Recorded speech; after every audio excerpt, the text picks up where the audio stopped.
အားလုံးပဲမင်္ဂလာပါ Cortex Min Channel နဲ့ကြိုဆိုပါရစေဒီ series ကတော့ Python for Beginners ဆိုတဲ့ series ဖြစ်ပါတယ်ဒီနေ့ဒီဗီဒီယိုမှာကျွန်တော်တို့က Python module ကိုကြည့်မယ်နော် module ကို Python မှာတုံးကြည့်မယ်နော် Python ထဲမှာအဲ့ဆိုကျွန်တော်တို့ပထမဆုံးတော့ကျွန်တော်အချိန်မဖြုံးနဲ့ Python ကိုဖွင့်လိုက်မယ်နော်အဲ့ဆိုအရင်ဗီဒီယိုတွေမကြည့်ရသေးဘူးဆိုရင်အရင်ဗီဒီယိုအရင်ကြည့်ပေးပါပြီးတော့ဒီဗီဒီယိုကြည့်ပေးအောင်နော်ဖွင့်သွားပြီဆိုကျွန်တော်ပထမဆုံးတော့ကျွန်တော် file အသစ်လုပ်မယ်နော်အဲ့ဆိုကျွန်တော်ဒီကောင်းလေးကိုဖြတ်လိုက်မယ်ပြီးတော့ project ထဲမှာ right click လုပ်မယ်နော် right click လုပ်မယ် new python file ပြီးတော့ကျွန်တော်ဒီမှာ module ဆိုတာထားမယ်နော်ပြီးတော့ကျွန်တော် enter လုပ်မယ်ပြီးတော့ကျွန်တော်ဒီကောင်ပိတ်လိုက်မယ်ပြီးတော့ကျွန်တော် zone နဲ့ထည့်လိုက်မယ်နော် zone ဆွဲလိုက်မယ်ပြီးတော့ကျွန်တော်ဒီမှာ module ကို import လုပ်မယ်နော် module မျိုးရှိရနော် inbuilt module နဲ့ Python ထဲမှာပါပြီးသား module နဲ့အပြင်က download လုပ်ရတဲ့ module ပေါ့နော်အဲ့ဆိုကျွန်တော်ပထမဆုံးတော့ inbuilt module ကြည့်ရနော် Python ထဲက module ကိုကြည့်မယ်အဲ့ဆိုကျွန်တော် import တခု model import လုပ်မယ်အဲ့ဆိုကျွန်တော်ဒီမှာ import လို့ရေးမယ် import ပြီးတော့ကျွန်တော် random ဆိုတဲ့ module ကို import လုပ်မယ်နော်အဲ့ဆိုကျွန်တော်ဒီ random module ကဘာလုပ်လဲဆိုတော့သူက random နံပါတ်တစ်ခုပေးရအောင်နော်အဲ့ဆိုကျွန်တော်ဥပမာပြမယ်နော်ကျွန်တော် variable တစ်ခုလုပ်မယ်အဲ့ထဲမှာကျွန်တော် random dot randin ဆိုတဲ့ function ကိုသုံးမယ်ပြီးတော့ကျွန်တော်ဒီထဲမှာ100နဲ့10ထိရေးမယ်ပြီးတော့ကျွန်တော်ဒီကောင်ကို print လုပ်မယ်နော် power ကို print လုပ်မယ် print လုပ်တဲ့အချိန်မှာဒီမှာကျွန်တော် right click လုပ်ပြီး run မယ်နော် run တဲ့အချိန်မှာဒီမှာကျွန်တော် run တဲ့အချိန်မှာ1ရတယ်ပြီးတော့ကျွန်တော်ပြန်ဒီမှာ1ရအောင်နော်ပြီးတော့ကျွန်တော်ပြန် run တဲ့အချိန်မှာတစ်ခုခုပြန်နောက်တစ်ခုရအောင်နော်အဲ့ဆိုဒီ random run in ဆိုတဲ့ function ကဘာလုပ်လဲဆိုတော့သူက110ထိကိုကြိုက်တဲ့နာမည်လာအောင်နော် random လာအောင်နော်အဲ့ဆိုကျွန်တော်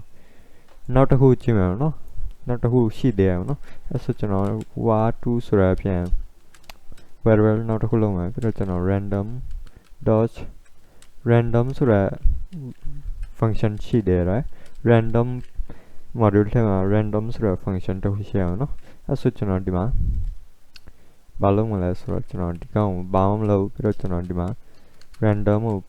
var2 ကို print လုပ်မယ်နော်အဲ့ကျွန်တော်ဒီတစ်ခါ print လုပ်တဲ့အချိန်မှာ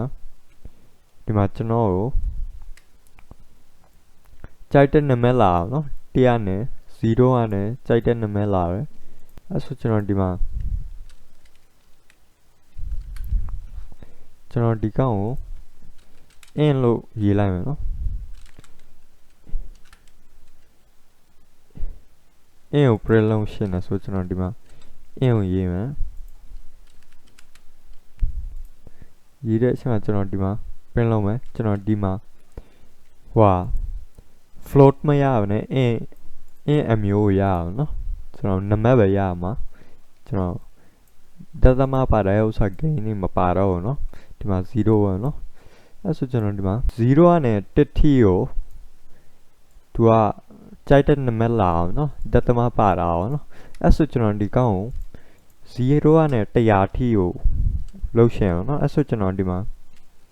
မြောက်လိုက်မယ်နော်100နဲ့မြောက်လိုက်မယ်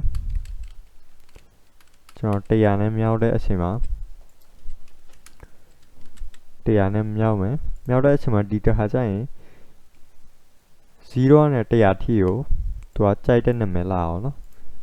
ဒီမှာ38လာပြီပြန်တဲ့အချိန်မှာ61လာပြီနော်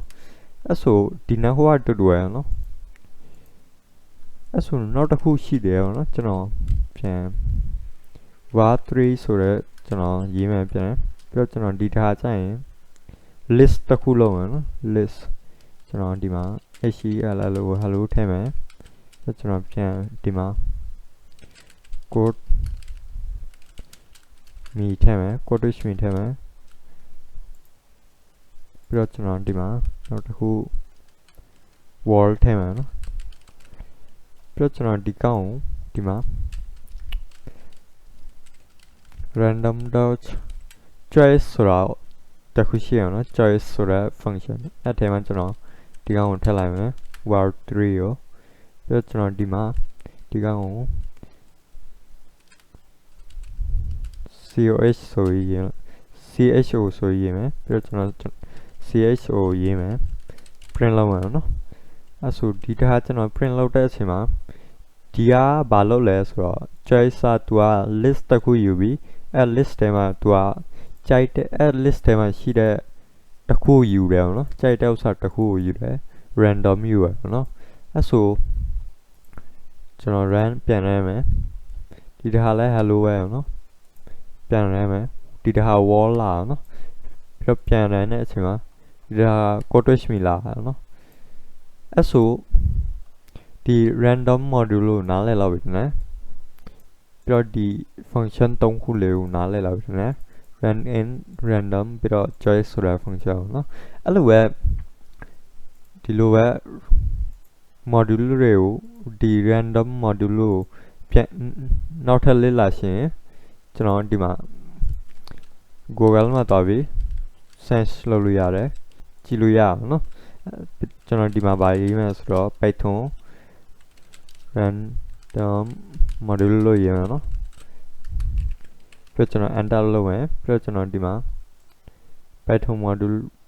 ဒီ dot folder မှာသွားမယ်နော် dot ထဲမှာသွားတယ်ဒီပြီးတော့ကျွန်တော်ဒီမှာသူ့ရဲ့ function တွေကြည့်လို့ရအောင်နော်ဒီမှာအများကြီးရှိတယ်သူပေးထားတာနော်ရှင်းပြထားတယ် run in ဒီမှာကျွန်တော်ခဏသုံးတဲ့ဥစ္စာနော် run in function on ဒီမှာ simple ဘာညာသူပေးထားအောင်နော်အဲ့လိုပဲကျွန်တော် module တွေကိုအများကြီးလေ့လာလို့ရပါတယ်ဒီ Google ထဲမှာ search လုပ်ရနော်အဲ့ဆိုဒီနေ့ဒီဗီဒီယိုမှာဒီလောက်ပါပဲနောက်ဗီဒီယိုကျရင်ကျွန်တော်တို့နောက်ထပ် Python တွေကိုလေ့လာမယ်နော်ကျေးဇူးတင်ပါတယ်